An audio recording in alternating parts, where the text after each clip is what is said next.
Did you just get ghosted? What to do when a client doesn't pay up on this edition of the DV Show. We're on a mission to rid the world of bad video. Bye-bye. This is the DV Show. Target in range. Bad video sucks.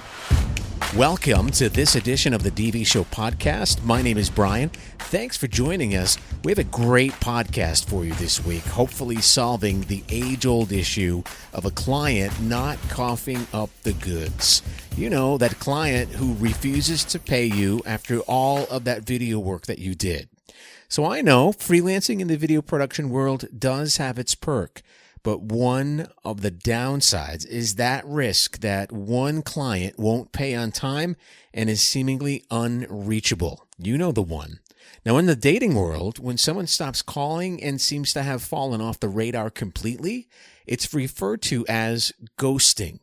And as you can imagine, getting ditched by last night's dinner date is disappointing, but it isn't nearly as traumatic as being ghosted by a client you've spent a lot of time with and did lots of work for, but suddenly decides to go poof and disappears on you, which is not cool. Now, today's guest is Dee Bowden. She teaches small business owners how to reconcile, resolve, and recover old and owed invoices to improve their cash flow.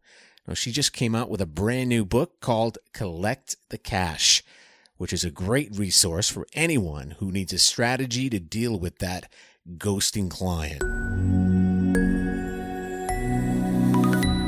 So Collect the Cash is my journey to all your listeners. So first of all, let me just say good afternoon, good evening, and good morning to everybody who's listening to this fabulous conversation around the world. I'm Dee Bowden. I'm the founder of VCS Solutions. And so thanks to my buddy, I get to talk about Collect the Cash to all of the business owners that are out here who may eventually run into that little challenge of what had happened was and how come I didn't get paid?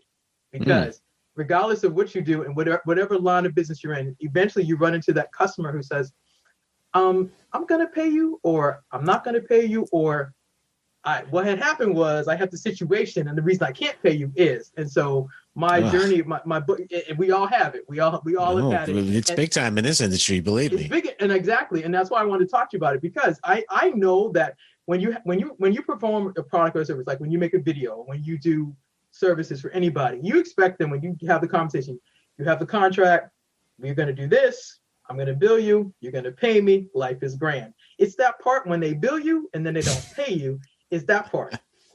So that's what I deal with. I deal with what had happened was how come you didn't get paid. And so Collect the Cash is the journey of me working for, although it wasn't a video company, it was a small IT company, but they were still, regardless, they still sold IT services, software licenses, etc. They had $8 million worth of sales on the books, not in the bank. Wow. I got hired as a part-time collector. They're like, hey, Dee, welcome aboard. Here's your cubicle, and here's your box, here's your plant. We need you to get to work and collect this $8 million. So I literally said a short prayer, got my clue, and I figured out the business-to-business collections, regardless of what industry you're in, it's three things. It's problem solving, number one. Number two, it's an extension of customer service. And number three, as you see above my head, it says gratitude.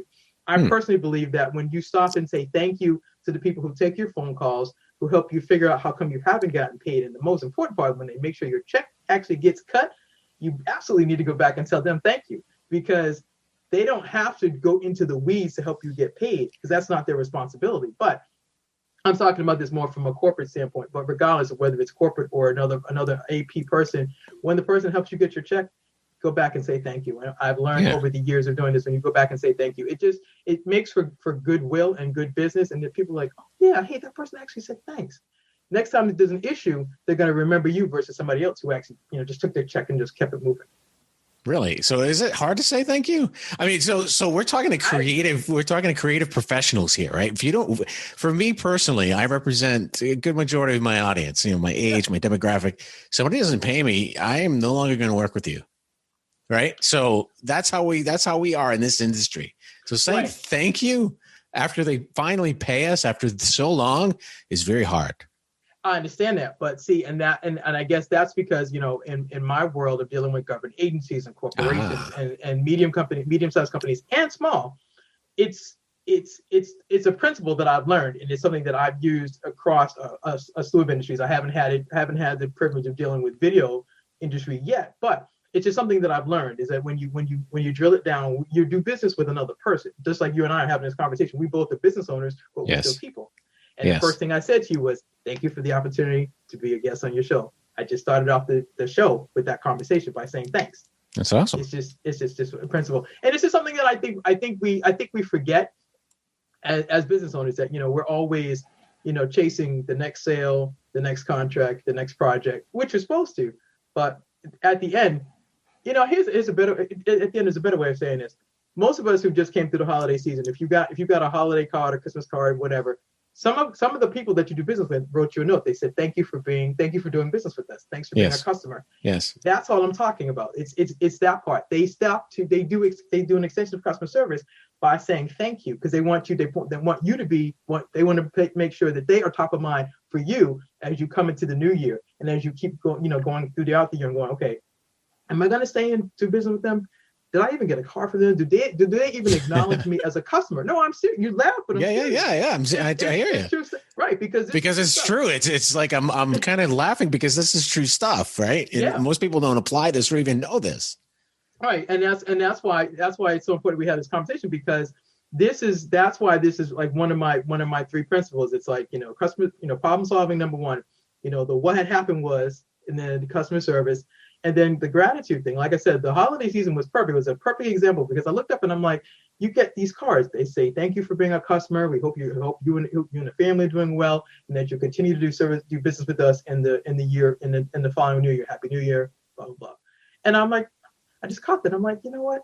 That's so cool, because that's how they distinguish themselves. That's how they become top of mind. Because you're like, oh, the next time I'm thinking of buying, video equipment, or I need a new microphone, new camera, whatever. So-and-so sent me a card. You know what? I still have that card. Let me go find their contact and go call them and chit-chat. They'd be like, yeah, that's awesome. And it's true. Yes, it is. It's very true, and very hard with creative individuals. So very, very, very follow-up. Customer service is very hard sometimes in the creative world. So we always have to be reminded of that. So that's good stuff. So that's a very, very thick book. I mean, from what I could see in the video, you have that book is like super thick. So you got a lot going on in there. Well, I have a lot.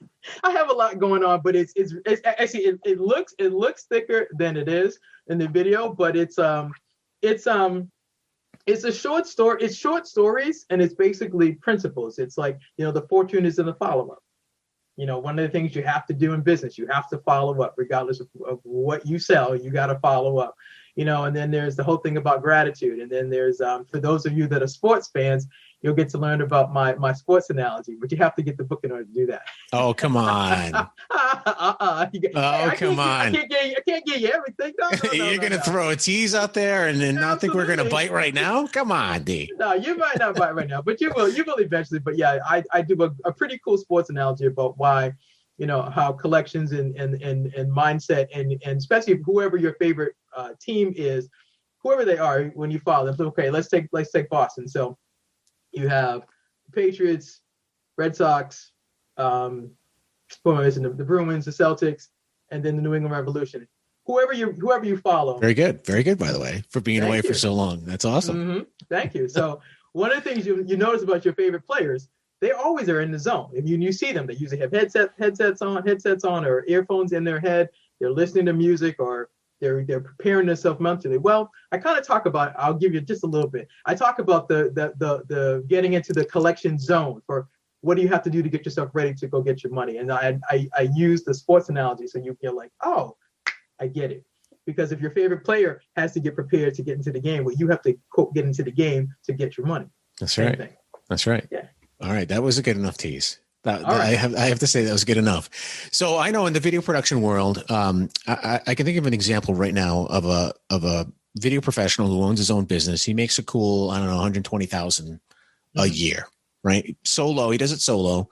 He has freelancers that help him out. $120,000 a year, and maybe he gets I don't know, 35% of that because he does a lot of the work and he doesn't get paid. So he's a great example of a person who runs a business who does all the work, but doesn't know how to collect or doesn't know how to go out there and get his money, so to speak.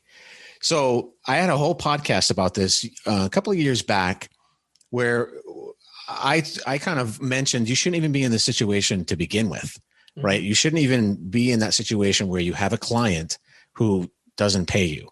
I mean, there's qualifying in the beginning. There's, making sure that they have money up front to pay half, maybe up front, not, and kind of not go to that point where they don't pay you at all. Do you discuss this at all in your book?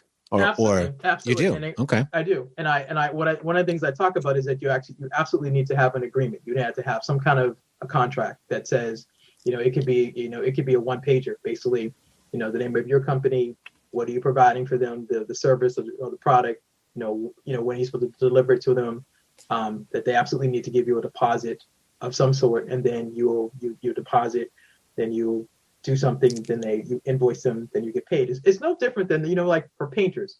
When they come to your home, when they come to your house, and they first thing they do is hey, how are you? Nice to meet you. They have a walk around, and then they have a quote, and then they tell you we're gonna paint 3 rooms and it's gonna be this. Yeah. And then they give you the quote and they tell you, before we can get started, we have to draw up an agreement or something. And then basically we don't start painting until you give us a deposit. And then you go along, and then they say, okay, the next payment is due here. The next payment is due here. And then it's really simple. They'll stop painting. They'll stop working if you don't pay them. Well, in the same vein, and I get this, and this is what I was saying about, B2B collections or business collections is not the sexy part, because nobody wants to have this conversation. No. But you're not in business. You're not doing charity work. You're in business. You had an agreement. You said, I need these video services. I agreed. We drew up an agreement. You said I can make money deposit here. We're going to film, let's say, 3 sessions. And then you said, fine, the 3rd session, I make my next payment. Here's the thing. Sometimes if I personally believe this, if you can't make your payment, I believe what you can do is get on the phone and say, hi, John, or hi, David, or who you're talking to. Listen, I've run into a problem. I can't pay everything right now, but what I want to honor the contract and tell you, I don't have everything right now, but will you accept this? You can make an adjustment to the contract and say, okay, I can't receive all the money, but I can do this, and then document it so that both people know, yep, you were supposed to pay me here, you didn't, but you're going to honor this, and you're going to pay me so much here. I'm expecting the payments to be coming through. Most people, at least I'm old school, we used to do it this way. You have a conversation. You didn't just blow people off. That's right. You don't just blow people off. At least I'm of the mindset of this. Some money is better than no money, and you don't ruin the relationship by just not saying anything. I think, and that's the part where most people are like, oh, I hate doing that. Well, I know, I understand you hate doing it, but don't lose your customer. Don't ruin your relationships by not taking responsibility and saying something. Most people will be like, they'll be irritated. Yeah, because they have, of course, think about it. They do this work. They're expecting to get paid. They've already got plans for their money. They've got this bill to pay. They've got things to do as well. But I think if they know already that they can't pay their bills until you pay them, but you're gonna honor the commitment and make a payment and plan to follow up, most people will work with you on that. Now, if this keeps happening, that's a cash management issue that needs to be addressed. It's like, no, we won't. I might do it with you one time. The second time, no, we're gonna make adjustments. I have to have half up front. We're going to pause this, or you have to give me everything up front, or at least 75% of it up front, and then we'll do this, and I'll get the last 25% when I deliver you the video or whatever it is. Yes, that must be. I mean, collections must be very hard for like a service-based industry. Like for us in the video world, we have the goods, right? If you don't pay us, you're not going to get the final product. So, exactly. If, like in a service, that's tough. That must be hard. I mean, do you discuss that, like workarounds with that too? I mean, the service thing, the example I just gave is definitely it's for product or services. I mean, if you have products and people aren't been able, you don't get your product until you pay in full. With services, you actually basically you pause it. You have a deposit, you have a contract, you have a deliverable. When are you supposed to deliver it? When are you supposed to get invoiced, and when are you supposed to get paid?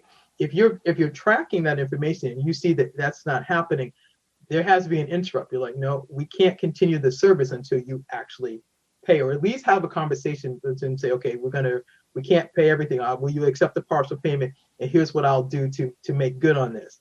Is it always easy? No. And do most people like having that conversation? Absolutely not. No, it's not. No, it's not. It's hard. Good. It's hard. It's very, very hard. So I know a guy. I also know a guy who runs he's a chef. He's a chef, right? He's a chef. Yep. And he does catering for, executives who are single, who can't cook for themselves. They're working 50 hours a week. So on Sundays, he prepares all the week's meals for these clients. And at the end of the week, he expects to get paid, but they already ate all of his food. So well, that's tough to get your money on that one. Well, it shouldn't be, but I'll say this: if that's the route he's going, sometimes these lessons are painful lessons. That sometimes it's like you have to lose some money first before you're like, oh, I'm not going to do that again. So that's right. To the executive chef, it would be, okay, before you prepare another set of meals, number one, do you have your agreement set up, and then are you swiping a credit card? So you're at least getting either all of your money up front or half of it, and then before you deliver everything, you're getting payments. Because some of this is not that difficult, only because you can structure this, that you have your contract, you have your payment, and you don't deliver anything until it's done in full. Secondly, most people just don't like having this conversation because it's like, man, it took me so long to get this customer. I understand. Trust me, I get that. I don't want to see you lose your customer, but I don't want to see you keep losing your shirt either and not get paid.